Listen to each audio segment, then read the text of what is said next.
Hey guys, and welcome to the Working Money Channel. So are we in the middle of a reset or not?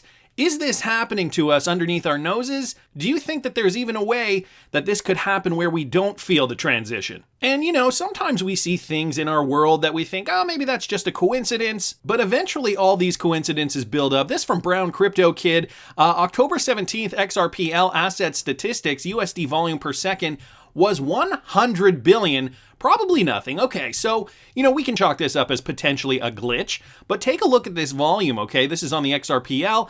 I believe that some other people were comparing it to other websites, and it is indeed a glitch. Galgatron down here saying, one chart is a glitch, two independent charts is a confirmation, of course. But could you imagine 99.9, almost $1 trillion worth of volume going through the XRPL?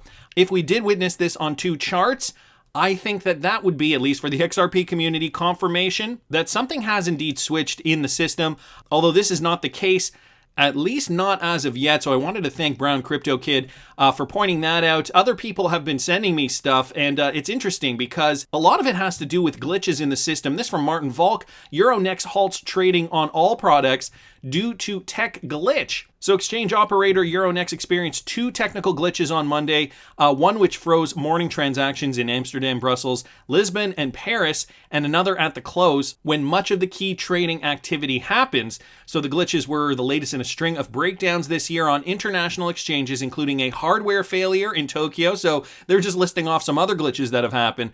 More cyber attacks that hit New Zealand stock exchange, the NZX, and a software glitch at Germany's electronic trading platform, Zetra, I think is how it's pronounced, Zetra, managed by Deutsche Börse. The first problem happened early in the day when Euronext said around 10 o'clock that trading in all its products had been halted. 2 hours later, it issued a statement saying the cause had been identified and resolved. So again, not necessarily connected to anything major, probably just a coincidence, right? Just a glitch. And we've got Ian Binns here on Twitter pointing us to this article. Now, this with regards to Ripple CEO suggesting that the president of China could roll back Bitcoin transactions. Now, this hasn't happened, but if we did see this happening with Bitcoin, would we assume that it would be a glitch as well? Think about how we think of things and think about what actually goes on in the world. In a virtual conversation during this year's DC FinTech conference, Ripple CEO Brad Garlinghouse has floated the idea that the Chinese president could reorganize the Bitcoin blockchain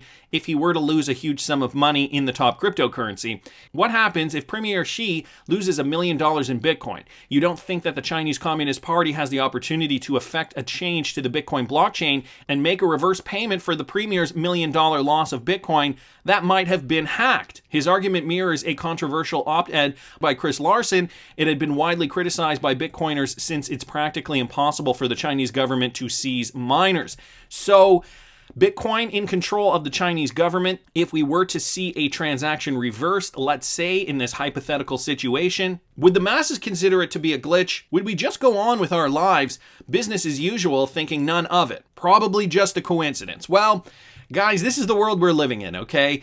Things happen for a reason. Of course, there are sometimes just coincidences. I'm not suggesting that everything in this world is connected.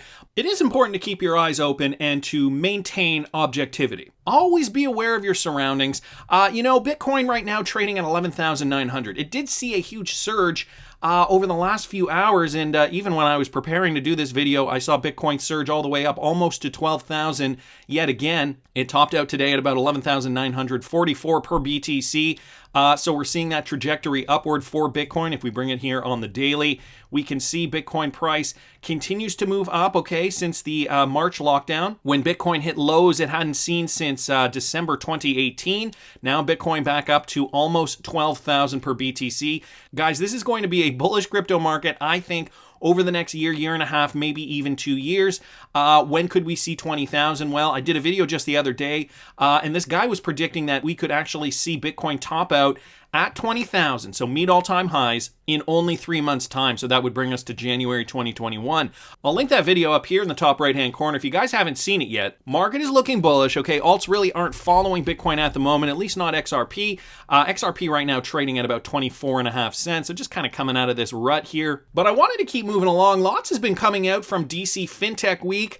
So I got a few clips here, guys. This from the Cryptic Poet. He posted this. The market wants these things, and the market will have these things. This coming from from Brian Brooks with regards to stablecoins. Now, it isn't actually stated in this clip specifically, but if you think about it, stablecoins like Tether, any kind of stablecoin, I guess for that matter, they exist in a capacity, and this is what Brian Brooks says. He says they exist and they have become more popular because people are more and more wanting and needing them. Now, let's say CBDCs are widespread in this world. Will we even have a need for stablecoins any longer? Will stablecoins become banned in certain countries if there is a CBDC that can solve for the same problem? Let's think about all these questions for a second. But first, let me play you this clip. In the meantime, corporate America is not waiting for that. So we've all read a lot about Facebook's Libra project with its various ups and downs. We've read less about other stablecoin projects like the Circle partnership for USDC or the Gemini coin or the Paxos coin.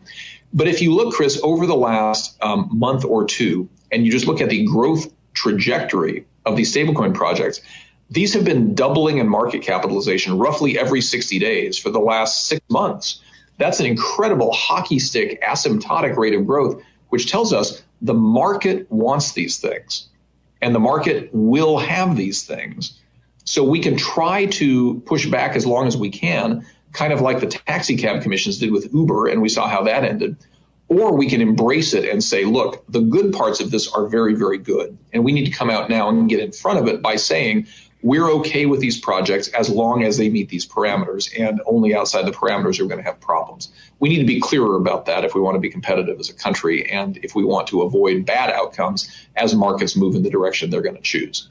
So Brian Brooks discussing here the fact that CBDCs are going to exist in this market. If people want them, they will have them. Brian Brooks not looking to do as I had suggested before I played this clip, to ban all stable coins once let's say a USD CBDC comes to fruition. If the government decides to release one of those, he's not saying that stable coins will be banned.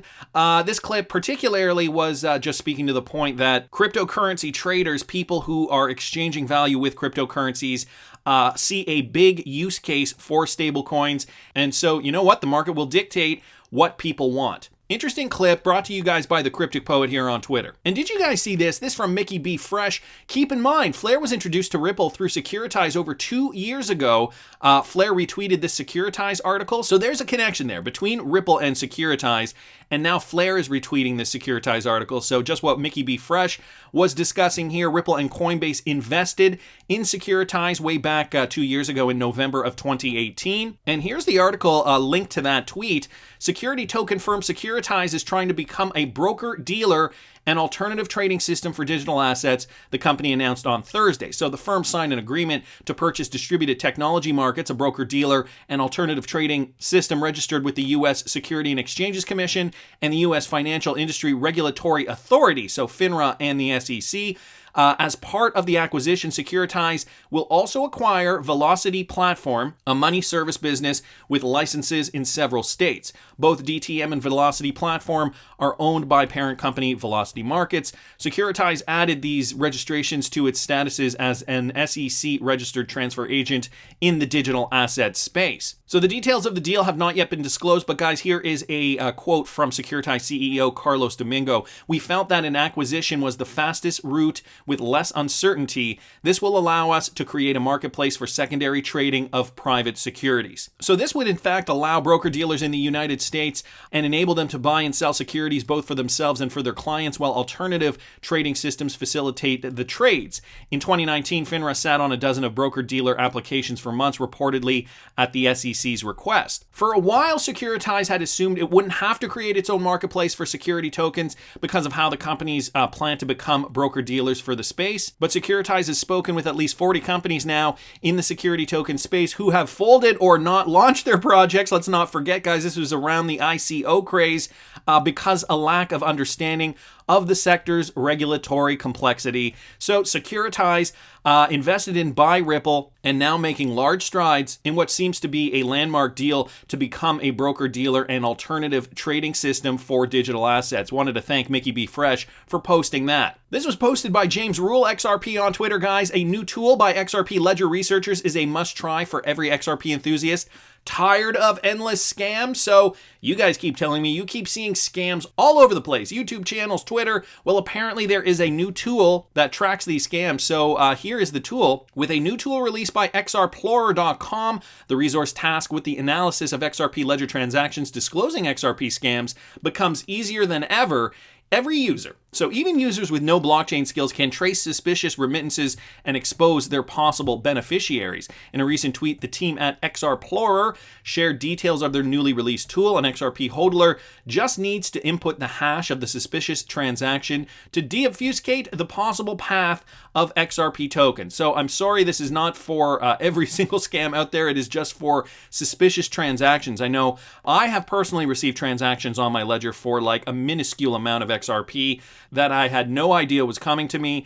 And apparently, if you look in the memo, there's sometimes a link there that they want you to click on, and sometimes a little message saying, we sent you some XRP, click on this link and you can, be part of something that is very enticing, which is clearly BS. So these guys have now created a tool to circumvent that. I will link this article in the description if you guys are interested in that. Another clip here, guys, from the IMF meeting yesterday. This brought to us from Peruminati on Twitter. Essentially, this is Jerome Powell, okay? His statement with regards to the crypto industry and the regulatory clarity. Get it right, not first. So this is his message. Very important for all crypto people. This is what I said for a long time. Regulations will take time. And guys, the money isn't going anywhere. Let me just play you this clip real quick from Jerome Powell. Thank you. So the sense of that comment was really that I feel that we have an obligation to stay on the forefront of policy and technological innovation and developments as regards payments, cross-border payments, CBDC, all of those things,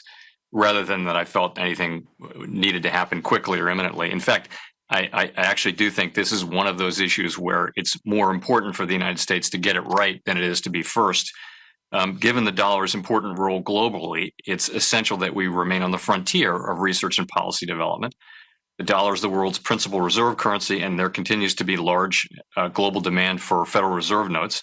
There's about $2 trillion worth of Federal Reserve notes in circulation, and we estimate that somewhere close to half of that value in notes is held outside of the United States. Use of and trust in the dollar comes from the reliable rule of law, strong and transparent institutions, deep financial markets, and an open capital account.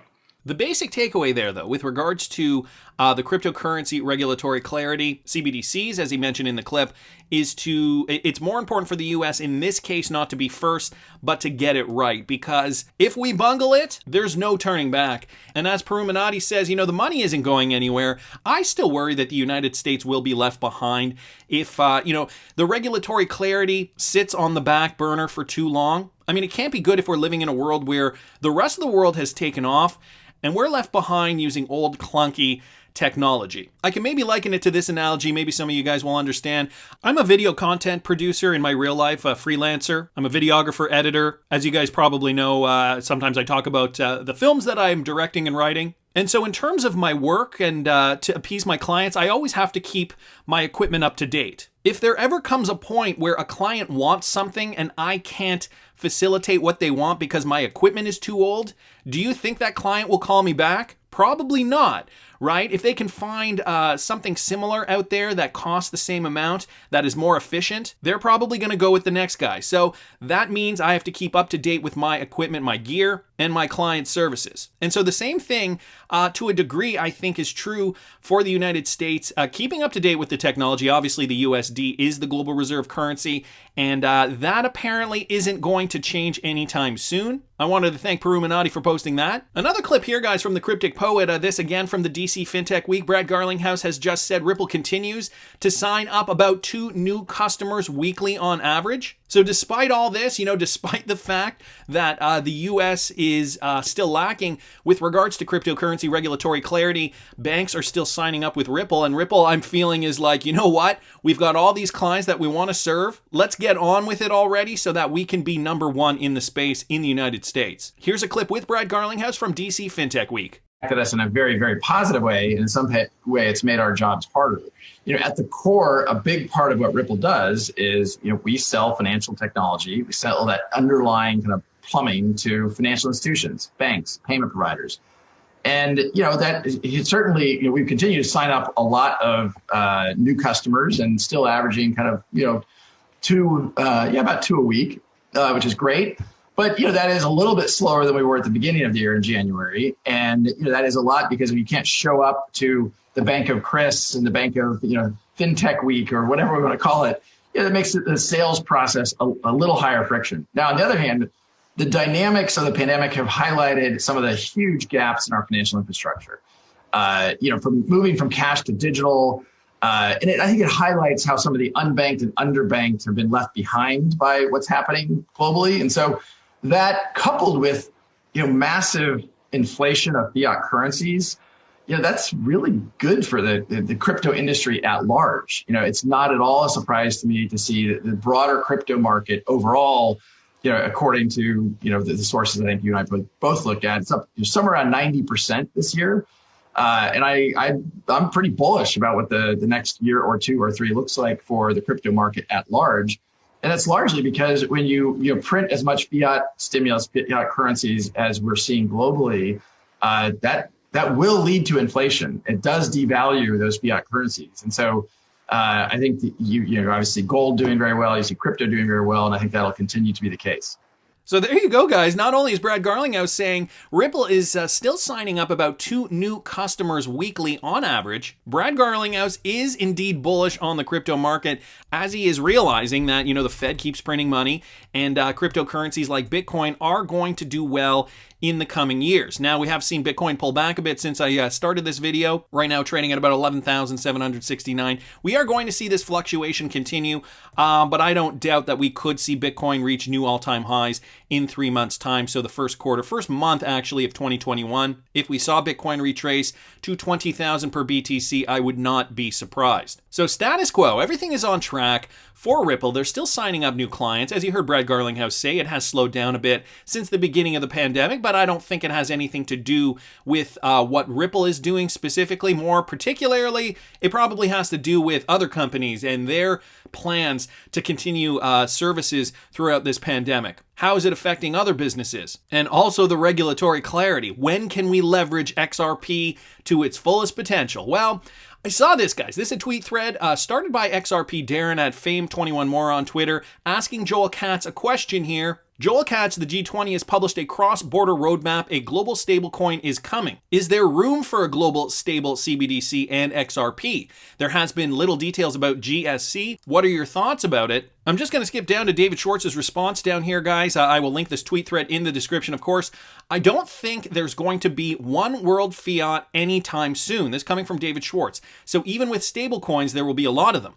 To make liquidity between CBDCs, other stablecoins, and new tokenized asset classes, securities or DeFi, there's room for a neutral, jurisdictionless asset. And so he gave a talk at Berkeley and posted his notes here. So here is the talk, guys. I am not going to read the whole thing, but again, I will link this in the description. But here it is. He goes on to say stablecoins are always going to be tied to a single fiat currency.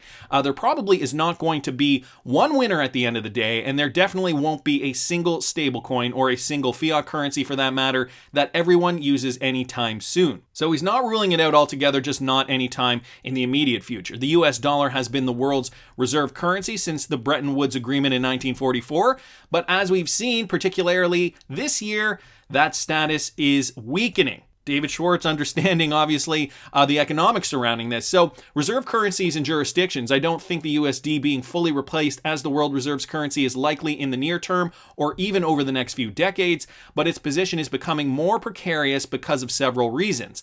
Pandemic uncertainty forcing consumers and institutions to look to other safe haven asset classes like crypto, and the rise of other countries, particularly China, that are trying to dethrone the USD. Being tied to USD also brings jurisdictional ties as well that are, let's be realistic, increasingly unwanted in many parts of the world. Today, many sovereign countries around the world want independence from a system that gives jurisdictions like the US and the EU extraterritorial control over systems in those sovereign countries and their regions. And then he gives an example of Saudi Arabia. They want a payment system in the Middle East that respects their sovereignty. If each country issues their own CBDC or starts using stablecoins denominated in different regional currencies, we risk repeating this biggest mistake yet again. We drastically need interoperability between these virtual currencies and between virtual currencies and traditional assets and systems. Let me just skip down here. The need for a neutral asset. If you're looking at cross-border, the key factor is interoperability, of course. We're working across jurisdictions and across assets. You need a neutral asset in between different CBDCs, or your liquidity will be divided among many pairs of CBDCs. Similarly, if other assets such as securities around the world get tokenized, there's even more need for a neutral asset between multiple CBDCs and possibly a larger number of new assets in new asset classes. Well, we already know the world is becoming tokenized. This is why I bring you guys news about tokenizing stocks, for example, and whatever else around the world is becoming tokenized: gold, precious metals, commodities. If everything is going to be tokenized, and here's the point, if everything is going to be tokenized,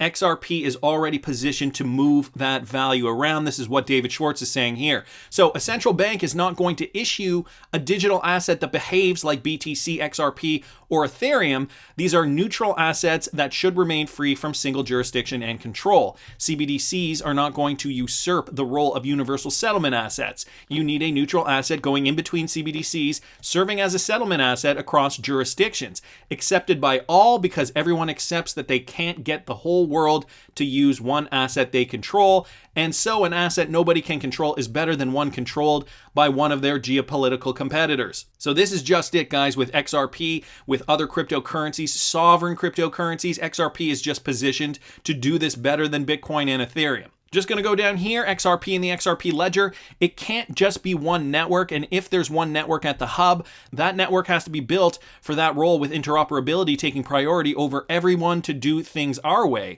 It has to be based on bridges, not walls. We've heard that before. XRP and the XRP ledger were built specifically for this kind of role. XRPL was purpose-built for transactions both in a native neutral asset, XRP, and also in issued assets to bridge to CBDC, stablecoins, and other payment networks and other kinds of assets. So the XRPL has asset issuance built into the protocol. Issuance, authorization, payment, settlement, and exchange are all native operations with simple APIs. Issued assets can represent fiat currency, securities, or anything else of fungible value that works like a currency. So in conclusion, just to repeat what I said at the very beginning, CBDCs can make domestic settlement more efficient, and that is very important. You can't have good international payments without good domestic settlement. But they are not enough by themselves, and expecting them to bring benefits to SMEs and end users is unrealistic unless we do a number of things. One of the things we discovered at Ripple is that you can give an enterprise a fantastic payment rail, and they will still be hesitant to push that benefit to their customers because it makes the less modern parts of their system seem worse or unacceptable. That's interesting too. If you are a company and you know you have inferior technology, and then you adopt one part of the modern technology, it makes the rest of your technology look bad. That's not good for business. It may be better to only provide payments that settle in 2 to 3 business days than to sometimes provide instant payments. People will now be more dissatisfied with the slower payments than they would be if you didn't seduce them with the better experience they only sometimes get. So this is becoming politicized as well, it sounds like. To some extent, you have to do everything to do anything, but CBDCs can have a role to play. It just still leaves getting to and from the end user and interoperability across jurisdictions and different fiats. Guys, I will link this again in the description. This is David Schwartz's entire talk at Berkeley University. Some interesting points he makes here, because let's not forget, XRP and the XRPL still poised to be utilized in this financial system because the world is not perfect with regards to currency transfers. This from Martin Volk. I thought you might like this. Ultimately, just a quick survey showing how common crypto is in some of these countries where I'm sure a currency exchange can be difficult because of the lack of liquidity. Nigeria, Vietnam, South Africa, Turkey, Peru making up the top 5 countries here that were polled, followed by Spain, China, the US, Germany, and Japan. But you can see here, Nigeria at 32%, Vietnam at 21%. These are people who have said they have used cryptocurrency to transfer value. For no other reason than because their currencies that they use are too exotic to be able to exchange for other currencies because of the lack of liquidity. This is what I'm assuming, considering what the percentage is in some of these countries where we know the currency isn't widely used. And I told you guys we're going to listen to a lot of clips today with regards to the DC FinTech Week. Here's another one of Brian Brooks talking about something that I think you guys are going to like. Brought to us by Julian Flash here on Twitter. Take a listen. Act with anybody who's connected to the internet, and that's a good thing for stablecoins. And then ultimately, really, Chris, I think the real use case of crypto is in a world of increasing integration and increasing globalization. It really makes no sense to think that anyone across borders who wants to transact with each other has to pay a foreign exchange fee to change yen into dollars, let's just say, and then also to pay a money transmitter for the act of hitting the send button and sending that money across a proprietary platform. Imagine if there was a single token that was recognized on both sides of that divide. And when you received it, you could cash it out into your local currency. And when I received it, I could cash it out into my local currency without the need to change it, right?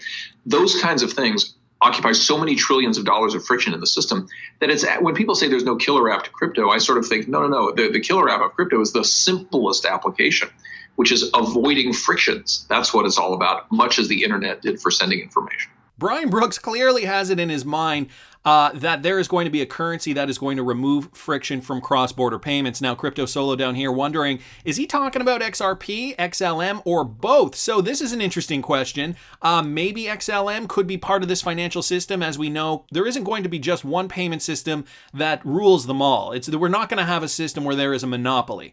As David Schwartz has mentioned, as Brad Garlinghouse has mentioned, there is enough business to go around. So even if XRP and RippleNet take the lion's share or a large portion of the world's financial remittances and cross-border transactions, that is still going to be enough. That is still going to be significant enough to make a change, especially for XRP demand. And ultimately, what you and I care about most, XRP price. So another great clip there from Brian Brooks. Thanks so much, Julian Flash on Twitter, for posting that. And with regards to XRP demand, you got to think companies have got to be ready. Companies that Ripple are signing up have to be preparing for this, have to be hodling XRP at this moment in time, right? Stockpiling their reserves. We know at one point, Brad Garlinghouse said that Ripple was selling OTC to some of their clients. And so, onboarding these clients, we just heard in a clip a couple of clips ago, this one here, that Ripple is still signing on 2 new customers weekly on average. So when the regulatory clarity is there,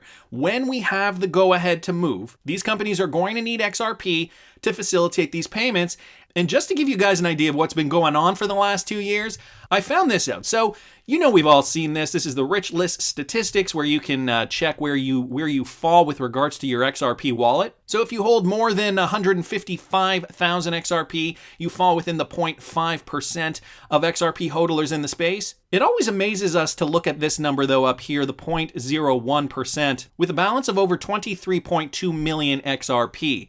Well, guys, I noticed a little something that I think will get you guys very excited, to get you guys to maybe think how far we've come and how close we could be. So these are the current numbers, guys. If you go to ledger.expose, you will see this rich list. But what I decided to do was take the Wayback Machine back in time to as far as I could go, and it only took me back as far as July 2018. Now, some of us have been in the space since then. Some of us are maybe new to this space. Here's the same site, the rich list statistics from July 2018. And guys, when I go to percentage of accounts, look at how different these numbers look. We only have the 0.2% here, clocking in at just over 483,000 XRP. Now, guys, if you compare that with today's numbers, now we have the 0.01% with 23.2 million XRP. So that threshold didn't even exist 2 years ago. I'm going to show you guys again, looking back and forth. Look at that, the 0.01%, 23.2 XRP. And that threshold for XRP hodlers didn't even exist on the rich list in July 2018. So to me, what this says, the big guys, the hodlers, the companies, they're hodling XRP. Ripple has already loaded them up, and they're going to utilize it in a meaningful way once they have the go-ahead to do so. This is ultimately going to create great demand for XRP, guys, because more utilization creates more demand. And more demand means price will eventually rise. How high is soon to be determined, but I want to hear what you guys think. Please subscribe to the channel if you haven't already. Like the video if you like the content I'm providing. I always love hearing your comments. See you in the next one, guys.